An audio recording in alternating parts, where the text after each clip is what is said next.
Fala pessoal, tudo bem? Bom estar com vocês de volta. Canal Não Se Compara no ar. Para quem não conhece o nosso trabalho, nós somos o canal Não Se Compara, tudo sobre o glorioso. @NS Compara no Instagram e no YouTube. Segue a gente lá e dá aquela moral para o nosso trabalho. Bem, pessoalmente, no meu caso, é bom estar de volta, né? Eu fiquei um tempo afastado, como quem segue a gente sabe. Eu estava num trabalho voluntário dentro da minha profissão, sou médico, e fiz um trabalho voluntário no Pará, nos dias que antecederam o Carnaval. Isso fez com que eu perdesse a final da Recopa Sul-Americana. Não estava no estádio, nosso canal estava todo lá representado.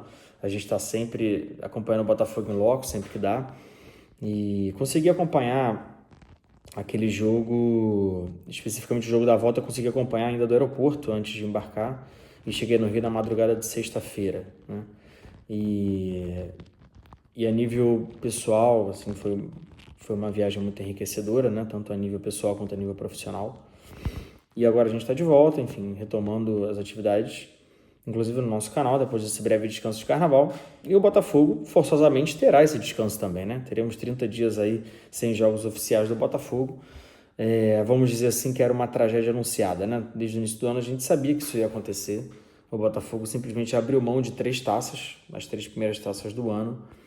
E aquela derrota da Recopa foi uma derrota dolorosa, na minha opinião, porque foi uma derrota em 2 jogos, 2 derrotas, perdemos em casa, vimos um caneco ser levantado por um rival sul-americano dentro do nosso estádio. Isso nunca é agradável, em nenhuma situação isso vai ser agradável, tanto para o torcedor quanto para a marca Botafogo, independente do Botafogo querer priorizar campeonato A ou B, em termos práticos, esse é o enfraquecimento da marca, né? E esse enfraquecimento, direta ou indiretamente, já está acontecendo, né? Hoje teve a convocação da seleção brasileira, o nosso principal jogador, que é o Igor Jesus, não foi convocado. E, evidentemente, o valor de mercado dele hoje não é o mesmo que era no dia 8 de dezembro, por exemplo, quando o Botafogo levantou o caneco do Campeonato Brasileiro. Então, o futebol, ele é um esporte muito dinâmico, ele é um esporte que as coisas mudam rápido. Então, o Botafogo precisa ter atenção quanto a isso. Eu, pessoalmente, discordo dessa ideia que o Textor imprimiu nesse primeiro trimestre do ano, com um certo ar de pedância, de soberba, de que é natural de quem quer se mostrar vencedor, né? Ele tenta passar um discurso vencedor do clube, mas para isso eu acho que ele esbarra um pouquinho uma certa pedância, uma certa arrogância que é natural de um vencedor, né? Ele acabou de vencer 2 torneios muito grandes, de fazer uma temporada histórica com o Botafogo. Mas é uma escolha arriscada. É uma escolha arriscada, né? Porque o fortalecimento da marca, ele se dá gradativamente, ele se dá de forma perene, né? Um fortalecimento sólido, ele se dá de forma perene e contínua. Isso o Botafogo até agora não teve, porque teve um início de ano muito ruim, como poucos times multicampeões têm no ano seguinte, né? Eu não lembro de ter um time com um início tão ruim, o que não quer dizer muita coisa. O ano ainda vai se desenrolar, o Botafogo inclusive pode ser campeão brasileiro novamente e tudo mais, mas é uma jogada arriscada, sem dúvida é uma jogada arriscada, né? E toda essa demora para escolher a comissão técnica, enfim, para mim, a solução que foi dada com o Renato e a comissão que chegou agora ao Botafogo foi uma solução de última hora, essa é a impressão que eu tenho, tanto como torcedor, como quem acompanha, né? O próprio Renato Paiva admite isso, né? Nas entrevistas e nos relatos que ele dá da relação dele com o Textor. Ele sabia que o nome dele estava na mesa, era uma opção, mas ele estava longe de ser a primeira opção. E ele até brinca dizendo que espera que o fato dele viver no Rio não tenha sido um fator preponderante, e sim a capacidade técnica dele de desenvolver um trabalho como técnico. Mas eu, sinceramente, não acredito muito nisso, de que o fator preponderante tenha sido a qualidade dele como técnico. Eu não acho que ele seja um técnico ruim, não é isso. Mas a escolha dele foi de última hora. Certamente o Botafogo entendeu, através da sua liderança, que é o Textor, de que o jogo da Recopa era um limite, né? A partir dali que o Botafogo estava na iminência de perder, e todo mundo sabia disso, porque reverter um 2-0 seria difícil, principalmente pela forma como o time vinha jogando. E o Botafogo resolveu aquilo ali em 48 horas. Todos os técnicos que o Botafogo procurou, o Botafogo ficou semanas negociando, semanas fazendo reunião atrás de reunião com o Renato Paiva, o técnico escolhido, simplesmente foi uma reunião, vem aqui, assiste o jogo, não precisa nem assinar o contrato, já tá contratado. Ele mesmo diz, né? Foi contratado e estava lá no estádio antes mesmo de ter o contrato assinado e revisto pelos advogados, enfim. Então, para mim, soou como uma escolha de última hora. O Botafogo precisava dar essa resposta ao clube, precisava dar essa resposta ao elenco, que já estava se queixando da demora de projeto, de programação para o ano, e dar uma resposta à torcida, né? Que encheu o estádio novamente, acreditou no time naquele jogo, mas isso não foi suficiente. O Botafogo fez uma péssima apresentação, e mostra muito também que o Caçapa não está pronto para ser técnico. Ele, na verdade, ele tem que ser, de fato, um cara da comissão técnica, um cara da comissão técnica permanente, né? O que aconteceu em 2023 não vale de parâmetro, né? Ele pegou um time que estava muito arrumado pelo Luiz Castro e simplesmente não modificou nada e conseguiu ganhar 4 jogos. Talvez se ele ficasse 15 jogos, ele ia ir mal no cargo. Mas ele ficou só 4 e ficou aquele curto, aquele recorte muito pequeno para a gente avaliar o trabalho dele. Então, ficou muito claro, na minha opinião, com os clássicos, com o jogo de ida da Recopa, de que o Caçapa ele não está pronto para esse cargo. Então o Botafogo tinha que resolver essa situação. E a escolha do Renato Paiva, para mim, é uma escolha de última hora, né? Não é uma escolha de quem planeja, de quem pensou nele desde o início, não é, né? A carreira dele está longe de ser uma carreira brilhante, embora tenha sido uma carreira desenvolvida em trabalho de base durante muito tempo, né? Ele não fez um trabalho tão bom assim no Bahia, por exemplo. Eu até dou um certo desconto na minha visão do trabalho dele, porque era uma fase inicial da SAF do Bahia e o elenco era muito mais fraco do que é hoje, né? A mesma coisa é você dizer que o Luiz Castro é um técnico ruim, avaliando só o trabalho de 22 e 23 pré-brasileiro, né? O Botafogo foi muito mal, né? Até abril. E isso não é verdade, né? A gente sabe que os elencos eram fracos. Aí o futebol brasileiro é muito competitivo.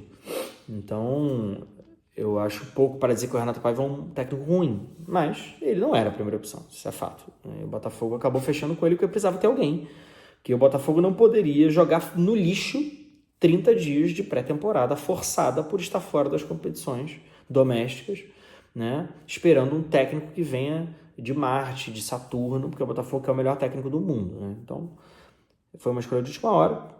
Acho que o Botafogo, através da sua diretoria, não soube dosar o meio termo dessa questão de abrir mão de campeonato, de focar nos campeonatos mais importantes. Acho que o Botafogo, tudo na vida tem um equilíbrio, tem um meio termo. Eu acho que o Botafogo não achou esse equilíbrio, né? A gente não tem que jogar fora 3 meses, assim como não precisa dizer que o Campeonato Carioca é a prioridade do ano. Mas existe um meio termo nessa situação, né? Que deveria ter sido trabalhado pela diretoria. Por exemplo, a diretoria deveria ter tido um limite para contratar um técnico a ponto de fazer uma recopa decente, por exemplo. O Renato Paiva estava morando no Rio e desempregado. Então ele estava livre no mercado. O Botafogo poderia ter pego ele, mas não pegou. Por quê? Porque ele não era a primeira opção. E ele não era a primeira opção por quê? Porque ele não é tão bom quanto os caras que o Textor queria. Isso é fato, né? Ele estava morando no Rio, desempregado. Era só pegar o cara e contratar. Falar, vem cá, vai pro Lonier, vamos treinar que a gente quer ganhar a Recopa. Mas o Botafogo não fez isso. Então esse meio termo o Botafogo não encontrou e eu espero que fique de aprendizado para as próximas temporadas, caso a gente venha a perder o nosso técnico para o mercado externo, como aconteceu com o Arthur Jorge, né? E a Recopa financeiramente era importante, a nível de marca era importante, né? Dos 3 títulos, para mim, o mais importante era a Recopa, sem dúvida era o título mais importante. E assim, a gente pode falar de alguns exemplos práticos dessa forma como os clubes devem lidar com essa questão dos campeonatos menores, né? O Internacional, por exemplo, vamos falar de um exemplo nosso aqui brasileiro. O Internacional, por exemplo, ele não é campeão nacional desde 92, quando ele ganhou a Copa do Brasil em cima do Fluminense. E ele não é campeão brasileiro desde 79. Isso, durante muito tempo, sequer era lembrado, porque o Internacional ganhou todos os títulos possíveis a nível sul-americano e a nível internacional, porque inclusive foi campeão mundial. Então, uma vez que o Inter, de 2006 a 2010, ganhou 2 Libertadores, um Mundial, 2 Recopas e uma Copa Sul-Americana, O Inter, ele estampa lá no estádio dele que ele é o único brasileiro campeão de tudo, né? Campeão de tudo a nível internacional. Na era moderna, com o Mundial de Clubes organizado pela FIFA a partir de 2005 e contando o de 2000, e com a Copa Sul-Americana, que é o formato que é disputado desde 2002, nenhum clube brasileiro conquistou todos esses torneios, só o Inter. E o Inter bota no estádio dele, o Inter faz propaganda sobre isso, o Inter fortalece a marca dele em relação a isso. Hoje, depois de 15 anos, desde o último título que foi a Libertadores de 2010, ainda teve a Recopa em 2011, mas já tem então 14 para 15 anos, agora está começando a pesar para o Inter essa ausência de títulos, mas durante muito tempo, esses títulos internacionais, além de fortalecerem a marca e trazerem para o Inter essa qualidade de ser o único campeão de tudo, fez todo mundo esquecer que o Inter não era campeão nacional há muito tempo. E o Inter colecionou vices, foi vice-brasileiro mais de uma vez, foi vice da Copa do Brasil mais de uma vez, né? O Inter foi vice-campeão da Copa do Brasil e do Brasileiro em 2009, dos dois. Mas ninguém lembra. Por quê? Porque o Inter ganhou títulos, né? Isso fortaleceu a marca do Inter, né? O próprio Real Madrid, por exemplo, há 20 anos atrás, mal tinha ganho a Supercopa da UEFA, que é a Recopa deles lá. E o Barcelona era o maior campeão desse torneio. E toda vez que o Real Madrid vai disputar esse torneio, o seu presidente, que é o Florentino, e a diretoria dizia, né? Tem que ganhar o campeonato. É um jogo só, não são dois, lá é um jogo só. Mas tem que ganhar. Tem que ganhar para o Real Madrid ser o maior campeão deste torneio. Hoje o Real Madrid é o maior campeão do torneio. Das 7 Champions que ele ganhou no século XXI, ele ganhou 6 Supercopas. Só perdeu uma para o Atlético de Madrid em 2018. Então hoje, o Real Madrid, em 20 anos, passou todo mundo, inclusive o Barcelona, e é o maior campeão desse torneio. O Real Madrid, até o título mundial de 2014, não era o maior campeão mundial. O maior campeão mundial era o Milan, que tinha, na época, já um título a mais que o Real Madrid. E o Real Madrid passou o Milan através de todos os títulos que ele ganhou, né? Todos as Champions resultaram em títulos mundiais para o Real Madrid. O Real Madrid prioriza a Supercopa da UEFA? É óbvio que não. O Real Madrid prioriza o Mundial de Clubes do fim do ano? É óbvio que não. Mas ele sabe que é importante ganhar. Então ele equilibra, tanto na forma de você formar o elenco, de você programar aquelas datas, né? Ele negocia, por exemplo, a gente vê o Real Madrid eventualmente poupando num jogo da Liga, porque vai viajar no dia seguinte para o Mundial, ou mescla o time. Ele negocia, porque isso é importante para a marca. O Real Madrid hoje não era há 15 anos atrás, agora ele é o clube com o maior número de títulos internacionais do mundo, e não era antigamente, se não me engano era o Boca antes dessa fase vitoriosa do Real Madrid, recente, e é o maior campeão das 3 competições, né? Das 6 competições, o Real Madrid hoje é o maior campeão de 4. Ele só não é o maior campeão da Copa do Rei e da Supercopa da UEFA. Curiosamente, os 2 torneios menos importantes dos 4. Então, dos 4 não, desculpa, dos 6, né? Dos 6 torneios. E sobre o Mundial de Clubes do meio do ano, a diretoria deu uma declaração agora essa semana dizendo que se preocupa muito com o calendário e com o estado dos jogadores, mas entende que a competição é importante a nível internacional para o Real Madrid fortalecer a sua marca e ganhar mais um torneio. E é óbvio que tem a questão financeira, que já saiu a notícia essa semana de que é uma questão financeira gorda. Então é óbvio que eu estou trazendo exemplos práticos para a gente entender que tudo na vida tem equilíbrio. O Botafogo não soube equilibrar essa questão. E para mim fica muito claro, a partir do momento que a gente escolhe um técnico que passou dezembro, janeiro, fevereiro, sem emprego e morando no Rio. Então, se o Botafogo queria de fato ganhar alguma coisa, ele teria chamado esse cara para comandar o Botafogo, já que ele era uma das listas, né?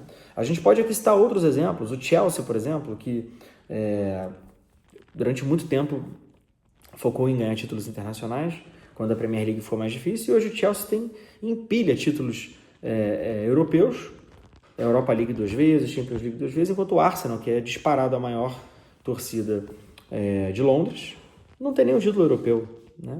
E qual é a marca que hoje é mais forte no mundo? É o Arsenal ou o Chelsea? Acho que não tem dúvida que é o Chelsea. O Chelsea vende camisa, é um dos times que mais vende camisa na Ásia, por exemplo. Né? Então, eu acho que... E eu falo isso trago essa reflexão para vocês porque o Textor fala tanto no futebol europeu, no modelo europeu e tudo mais, que ele esquece de falar as coisas que vão de encontro com os argumentos que ele usa aqui, né? Então, para mim, houve uma grande falha da diretoria nessa questão, que agora está superada, depois de fazer todo esse preâmbulo aí de mais de 10 minutos com vocês. A minha conclusão dito tudo isso, que fique de aprendizado para a diretoria e que o Botafogo tenha sorte, e que o Renato Paiva faça um bom trabalho.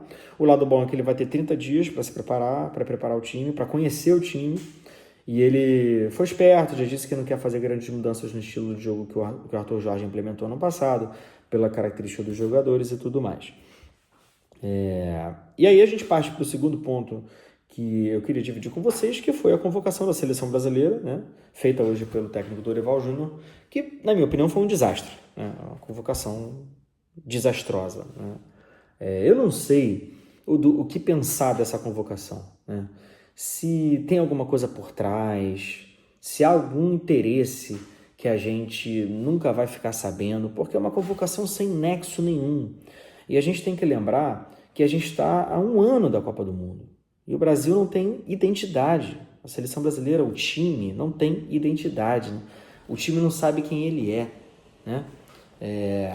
E assim, deixando o clubismo de lado, tá, galera?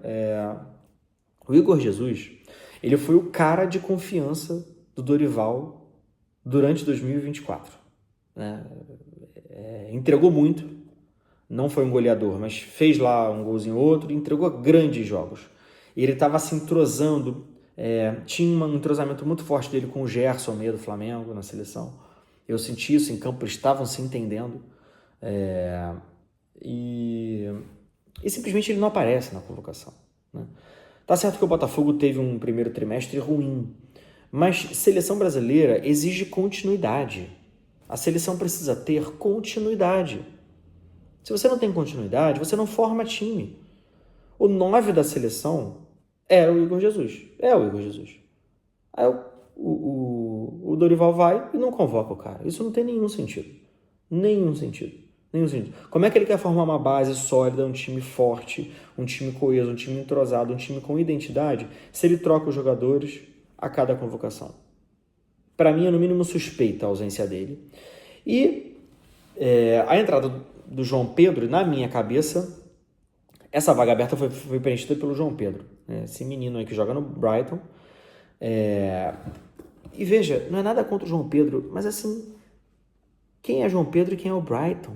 O Brighton é um time pequeno da Premier League, time de uma cidade de, 200 mil habitantes. É um time que está ali no meio de tabela. O máximo que o João Pedro faz é boas participações, faz os gols dele e tal, mas a gente está falando da seleção brasileira. Não tem sentido nenhum isso. Nenhum. O cara fez 10 gols em 30, 40 jogos, pronto, tá convocado. Aí você pega o cara que foi um dos principais jogadores do time, que ganhou a dobradinha no passado no Brasil, na América do Sul, que ganhou a Libertadores, e não convoca. Como é que essa seleção vai ter identidade? É no mínimo suspeito isso. Para mim é no mínimo suspeito. Entre outras aberrações, novamente, não é clubismo, a convocação do Bento, goleiro do Al Nassr. O Lucas Perry tem feito um ótimo papel à frente do Lyon, jogando numa liga decente, uma liga europeia, né? Jogando num clube que está disputando vaga em competições europeias, que é o Lyon. É um dos melhores do time, e ele não convoca, ele convoca o Bento. Achei coerente a convocação do Alisson, achei coerente a convocação do Ederson, mas esse terceiro goleiro está em aberto. O Bento estar à frente do Lucas Perry hoje, eu acho que não tem o menor sentido. Achei coerente a convocação do Wesley, lateral do Flamengo. O menino está jogando bem, talvez seja um dos melhores laterais em atividade do Brasil. Mas qual é a coerência de você convocar o Danilo, por exemplo? Não tem nenhuma coerência. O cara não vem jogando, não joga bem, está em fim de carreira. É possível que seja convocado, é possível que seja capitão da seleção ainda. E aí se fala muito do retorno do Neymar, né? O Neymar voltando à seleção e tudo mais. E aí, mais uma vez, a convocação do Neymar, para mim, traz a mesma incoerência, escancara, na verdade, a incoerência da não convocação do Igor. O Neymar é um grande jogador, a gente sabe disso, isso não está em questão. Talvez ainda seja o melhor jogador em atividade do futebol brasileiro.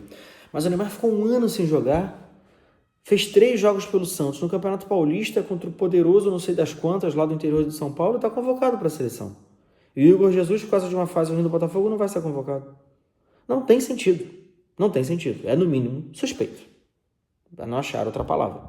E o próprio Luiz Henrique, o melhor jogador da América do Sul e do Brasil em 2024, e um dos melhores da seleção brasileira, tá? Nos jogos que o Luiz Henrique entrou, ele salvou a seleção em muitos jogos, não foi convocado. Não foi convocado. Ah, porque tá na pré-temporada? Não interessa. Como é que não é convocado? A gente está falando de 2 clássicos sul-americanos que o Brasil vai jogar agora. São os 2 jogos mais importantes há um ano da Copa do Mundo. Há um ano. Falta um ano para a Copa do Mundo. Um ano da Copa do Mundo. A gente não sabe quem é o time do Brasil. A gente não sabe. É um time totalmente sem identidade. É um time sem conexão com sua torcida. É um time sem conexão consigo mesmo. É um time sem conexão consigo mesmo. Os jogadores não se encontram em campo. Eu não sinto nenhuma vontade de torcer para essa seleção. Nenhuma. Zero. E por fim, falar da atuação da imprensa na entrevista coletiva que o Dorival Júnior deu durante a convocação. É assim, galera, na boa, para mim é uma coisa combinada. Não é possível que não seja combinado. Simplesmente ninguém pergunta do Igor Jesus e do Luiz Henrique.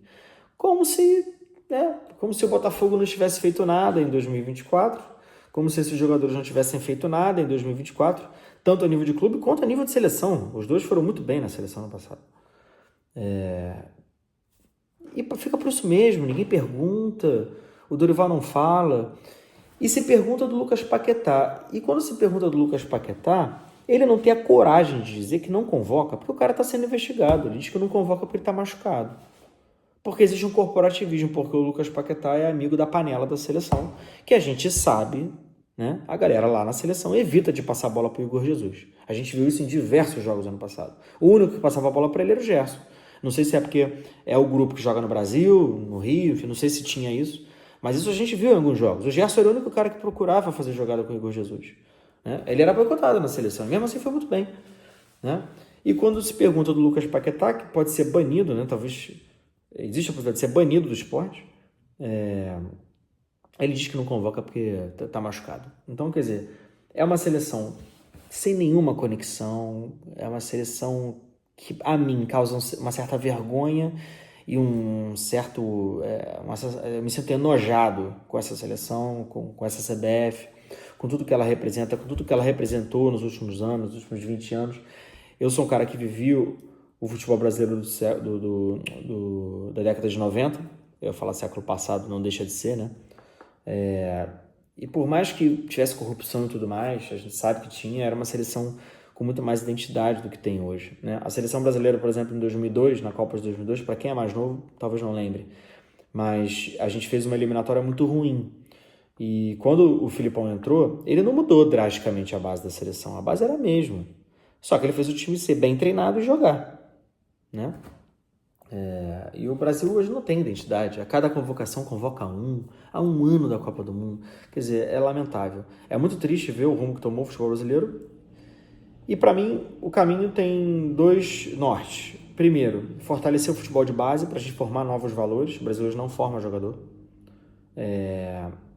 E trazer, ou tentar trazer, uma gestão séria, competente e honesta para a Confederação Brasileira de Futebol, que reflita para as suas federações locais, que também são extremamente corruptas, e façam com que o futebol se desenvolva como um esporte provedor de cidadania, como deve ser, né?